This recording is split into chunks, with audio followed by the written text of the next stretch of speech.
দীর্ঘদিন দলের হয়ে কাজ করে আজ দল থেকে বিদায় নিচ্ছেন মির্জা ফখরুল ইসলাম আলমগীর। বেলা বাড়ার সাথে সাথে হেয়ার রোডে তার সরকারি বাসভবনের সামনে দলীয় নেতাকর্মীরা আসতে শুরু করেন। একদিকে রাষ্ট্রপতি হওয়ার খুশি, অন্যদিকে দল থেকে বিদায় নেওয়ার কষ্ট। দুই মিলেই যেন আবেগ আপ্লুত হয়ে পড়েছেন দেখা করতে আসা নেতাকর্মীরা।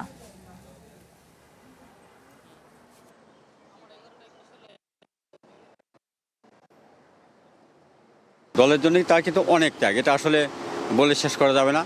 এই দীর্ঘ 17টি বছর যেভাবে উনি দলকে আঁকড়ে ধরে রেখেছেন, নেতা কর্মীদেরকে যেভাবে আঁকড়ে ধরে রেখেছেন বা উৎসাহ উদ্দীপনা দিয়েছেন, যার কারণে কিন্তু আমরা গত 5ই আগস্ট 2024 সালে একটা স্বাধীন, সার্বভৌম এবং স্বৈরাচার মুক্ত দেশ কিন্তু আমরা পেয়েছি। উনি দলের প্রতি এত আনুগত্য ছিলেন, দলের জনগণের এত ভালোবাসছেন, উনি দলকে ছেড়ে যেতে শেষ বেলায় উনি কথাই বলতে পারেন নাই। উনি অঝরে কান্না করেছেন, আমাদেরও অনেক কষ্ট লেগেছে।